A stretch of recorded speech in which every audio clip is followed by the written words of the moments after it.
आ गया है लोकसभा चुनाव। कौन बनेगा प्रधानमंत्री? मोदी से राहुल तक, मुलायम से लेकर माया तक, यूपी से महाराष्ट्र तक, कश्मीर से कन्याकुमारी तक, सारे दल हैं तैयार। बस चुनाव का है इंतजार। चुनाव से पहले एबीपी न्यूज लेकर आया है सबसे बड़ा ओपिनियन पोल। एबीपी न्यूज और मशहूर सर्वे एजेंसी नीलसन ने लोकसभा चुनाव से पहले किया है देश का ओपिनियन पोल। देश के 28 राज्यों और 7 केंद्र शासित प्रदेशों में किया गया है सर्वे। 543 लोकसभा सीटों में से कुल 280 सीटों पर किया गया है ये सर्वे। कुल 64,006 वोटरों की राय ली गई है। 28 दिसंबर से 12 जनवरी के बीच ये सर्वे किया गया है। नीलसन का यह पोल अंतर्राष्ट्रीय संस्था European society for opinion and marketing research यानी ESOMAR के दिशा निर्देशों को पूरी तरह ध्यान में रखकर किया गया है। गुरुवार को आपने देखा यूपी का ओपिनियन पोल। 80 सीटों के सर्वे में बीजेपी को मिली 35 सीटें। कांग्रेस को हुआ भारी नुकसान। गठबंधन को मिलती दिख रही हैं सिर्फ 12 सीट। आपके हिस्से जा सकती हैं 2 सीटें, जबकि बीएसपी को 15 और समाजवादी पार्टी को मिल सकती हैं 14 सीटें। कल आपने देखा बिहार का ओपिनियन पोल। बिहार की 40 सीटों में से बीजेपी को 24 सीटें मिलने का अनुमान है। जेडीयू के हिस्से में सिर्फ 6 सीटें जा रही हैं। 5 सीटें आरजेडी को मिल रही हैं। कांग्रेस को सिर्फ 2 सीटें मिल रही हैं। 1 सीट एलजेपी और 2 अन्य के खाते में जाने का अनुमान है। यूपी बिहार में तो मोदी की लहर है और कांग्रेस को हो रहा है भारी नुकसान। लेकिन देश में क्या है तस्वीर? देश का मूड क्या है? आज हम आपको दिखाएंगे पूरे देश का सर्वे। देश क्या चाहता है? यूपीए या एनडीए? पूर्व, पश्चिम, उत्तर, दक्षिण, देश के चारों कोनों में किसकी है लहर? कौन है पीएम के लिए पहली पसंद? मोदी, राहुल या फिर केजरीवाल? तो देखते रहिए देश का ओपिनियन पोल सिर्फ एबीपी न्यूज पर।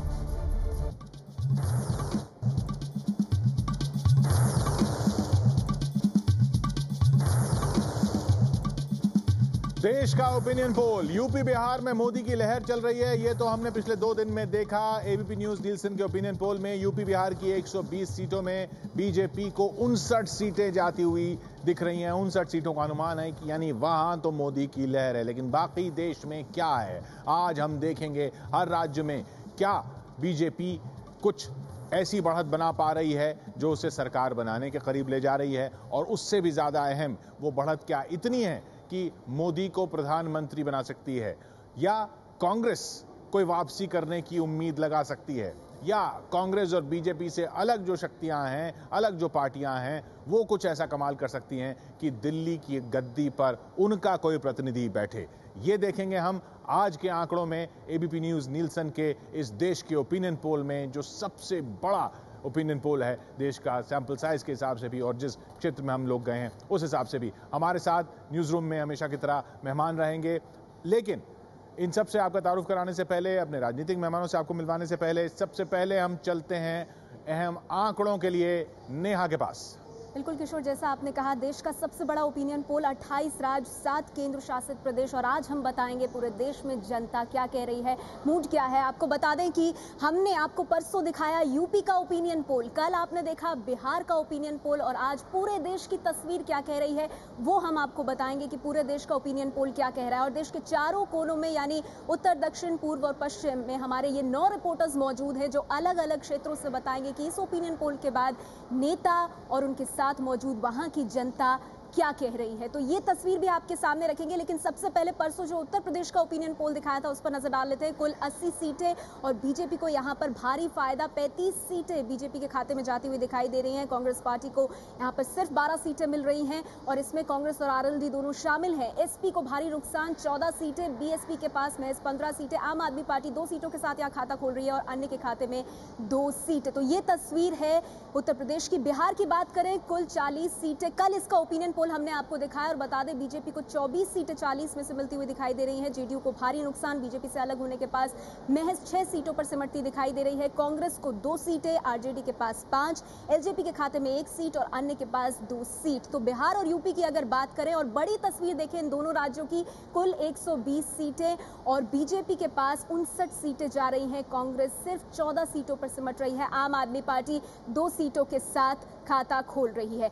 अब हम बात करते हैं दक्षिण भारत की। केरल से शुरुआत करते हैं। कुल सीटें हैं 20 और क्या तस्वीर उभर रही है। सीपीएम को मिलती दिखाई दे रही हैं 8 सीटें, सीपीआई के पास 2 सीटें, कांग्रेस पार्टी को 5 सीटें। आरएसपी की बात करें, 1 सीट आरएसपी के पास जा रही है।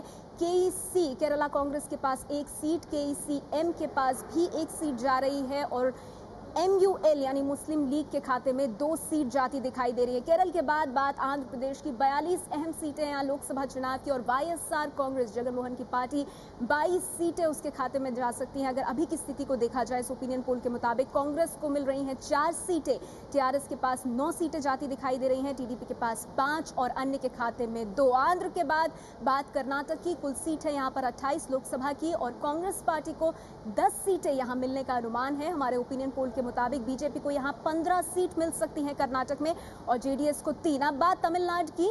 39 सीटें हैं यहां पर और एआईएडीएमके जयललिता की पार्टी को 24 सीटें मिलने का अनुमान है। करुणानिधि की डीएमके को 11 सीटें मिल सकती हैं, कांग्रेस को महज 1 सीट, बीजेपी को 1 सीट, एमडीएमके को भी 1 सीट और अन्य के खाते में जा सकती है 1 सीट। तो तमिलनाडु की कुल 39 सीटों के बारे में हमने बताया। दक्षिण भारत की बड़ी तस्वीर देख लेते हैं। कुल 134 सीटें, तो एनडीए को यहां जा रही हैं 19 सीटें। इस ओपिनियन पोल के मुताबिक 19 सीटें एनडीए जीत सकती है। यूपीए 26 सीटें जीत सकती है। लेफ्ट के खाते में जा रही हैं 13 सीटें और अन्य के पास 76 सीटें। तो ये देश के ओपिनियन पोल में दक्षिण भारत की तस्वीर ये है, 134 कुल सीटें और ये है तस्वीर। हम सीधे रुख करेंगे बेंगलोर का और बेंगलोर में आपको बता दें हमारे साथ रोहिणी स्वामी मौजूद हैं। रोहिणी, हम देख रहे हैं किस तरह से 19 सीटें जा रही हैं एनडीए के पास, दक्षिण भारत की बात करें, और 26 जा रही हैं यूपीए के खाते में। आपके साथ जो वहां पर लोग मौजूद हैं और जो नेता, वो किस तरह से देख रहे हैं सर्वे को?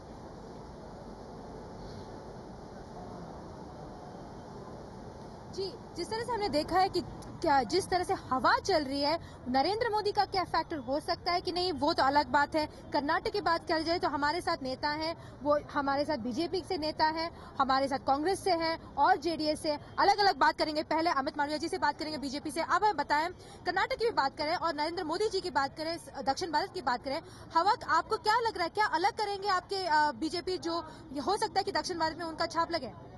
देखिए, नरेंद्र मोदी की लहर पूरे देश भर में है और कर्नाटक इससे अछूता नहीं है। ये लहर दक्षिण में भी है, उत्तर में भी है, ईस्ट में भी है, वेस्ट में भी है।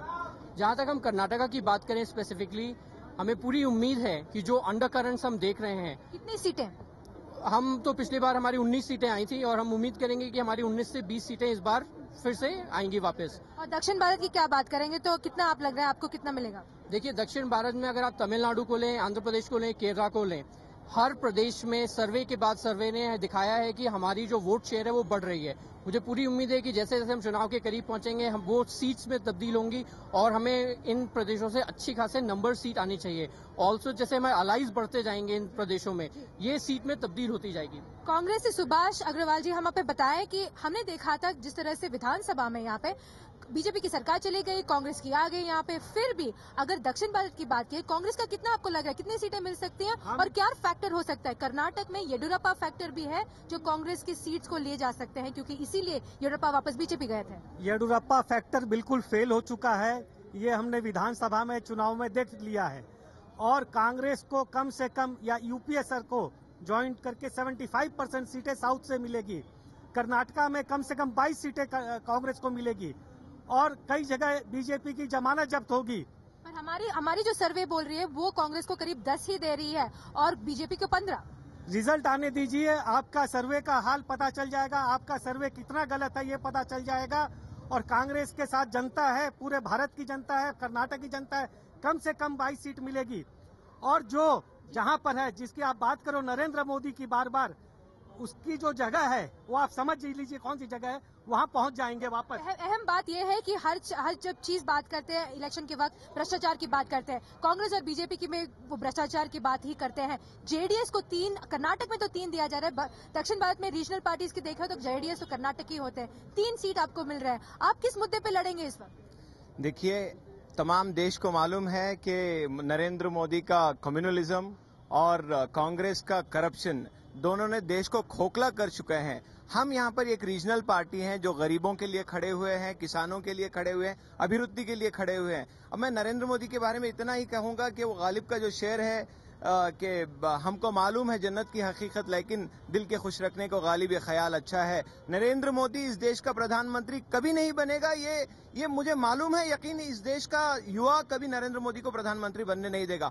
जी, एक बात है कि वोट डालने वाले जनता जनार्दन होते हैं, वही जो भी बोलते हैं पॉलिटिकल लीडर्स वो अलग बात है। आप बताएं, आपकी वोट किस तरफ जाएगी, आप किस मुद्दे पे वोट करेंगे? और जिस तरह हमारी ओपिनियन पोल्स जा रहे हैं, यूपी बिहार में तो नरेंद्र मोदी की तरफ लहर है, आप दक्षिण भारत में रहते हैं, आपको किस तरफ लग रहा है कि लहर जा रही है?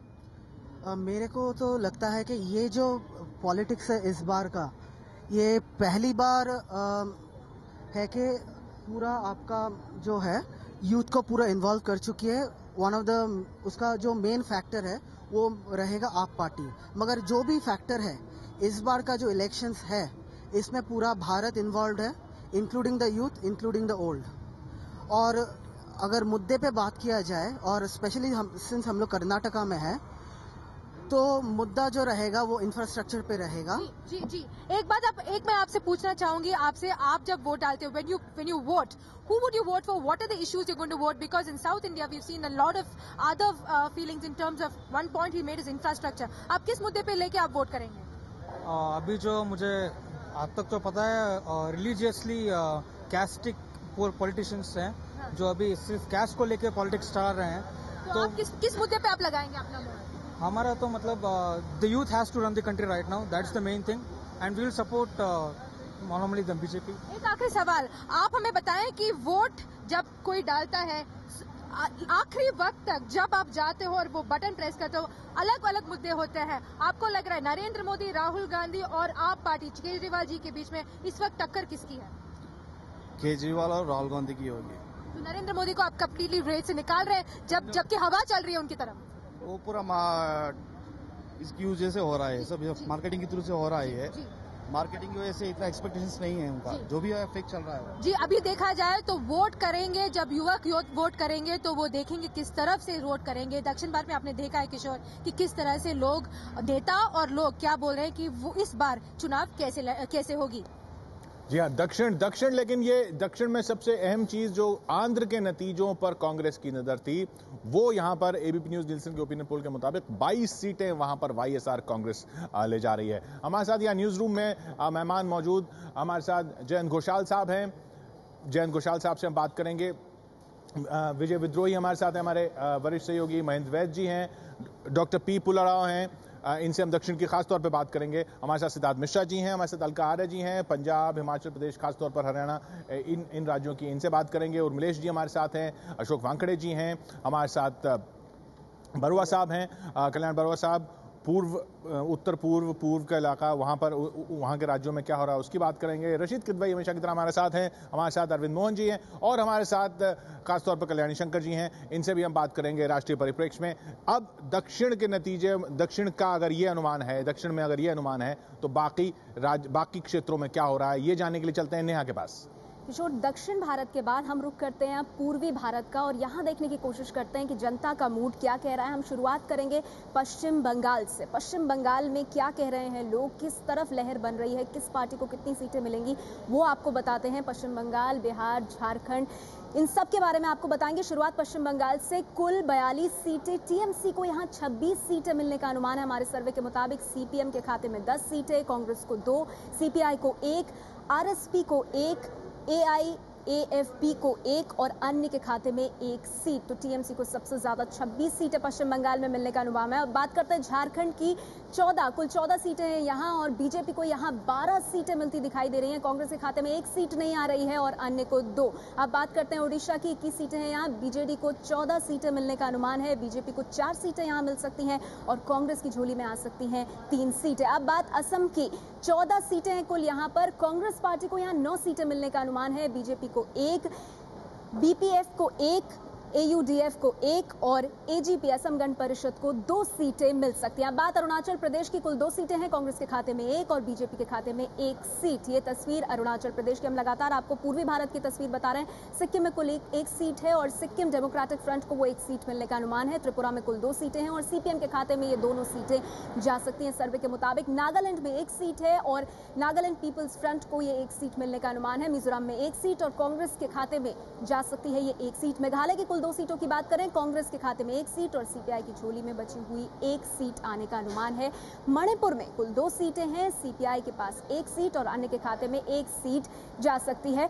तो ये है बड़ी तस्वीर। हम सीधे रुख करेंगे रांची का, जहां पर मौजूद हैं संवाददाता प्रकाश कुमार। प्रकाश, ये जो नतीजे सामने आए हैं इनका किस तरह से जायजा ले रहे हैं, आकलन लगा रहे हैं आपके साथ मौजूद मेहमान?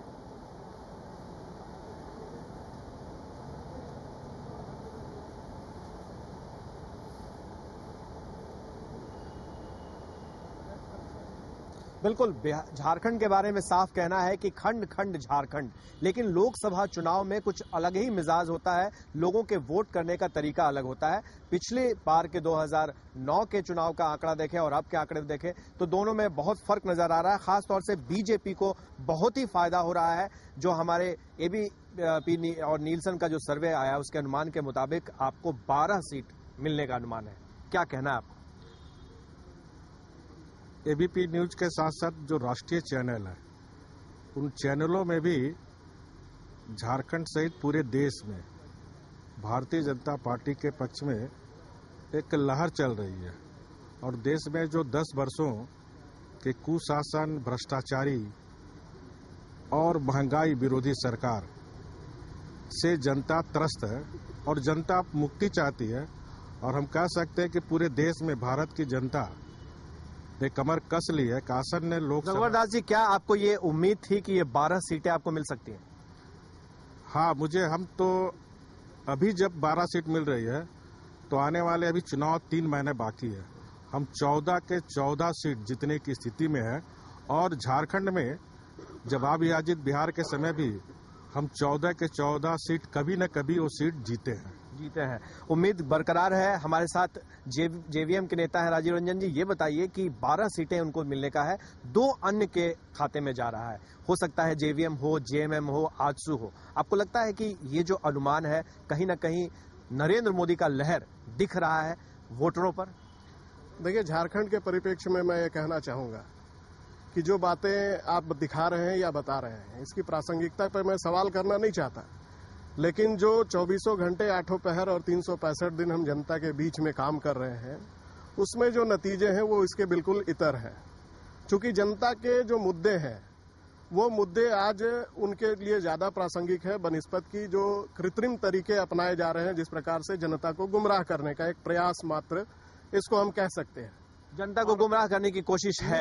आप आज झारखंड में बाबूलाल मरांडी पहले बीजेपी में ही थे और उस वक्त काफी मैं वही कहना चाह रहा हूं, बड़ी अदब के साथ और पूरी संजीदगी के साथ इस बात को कहना चाह रहा हूं कि जो बातें आप कहना चाह रहे हैं, आज झारखंड की दुर्दशा के लिए अगर कोई जिम्मेवार है तो सबसे ज्यादा जिम्मेवार भारतीय जनता पार्टी का शीर्ष नेतृत्व। लेकिन आपके नेता भी थे। एक इसका जवाब ले लेते हैं रघुवर दास जी। बाबूलाल मरांडी पहले बीजेपी में ही थे, अब क्या लगता है कि बीजेपी से अलग होने का उनको खामियाजा भुगतना पड़ रहा है? नहीं, देखिए, ये जो नेता लोग हैं व्यक्तिगत महत्वाकांक्षा, किसी राज्य हित के लिए इन्होंने अलग नहीं बनाया।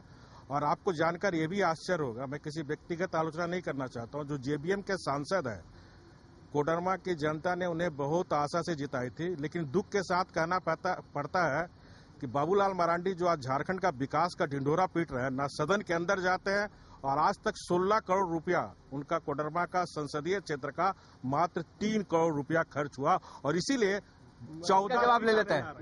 3 करोड़ रुपया खर्च, क्या ये आरोप सही है? बिल्कुल गलत है। आज ही एक स्थानीय अखबार ने इस बात की पुष्टि कर दी है अब उपायुक्त के स्तर पर अगर सर्टिफिकेट नहीं दिया जा रहा है, आपने कह दिया। हम बात करते हैं जेएमएम के नेता से। 2 अन्य के खाते में जा रहा है, आपको लगता है कि वो जेएमएम के हाथ आएगा या किसी और के हाथ आएगा?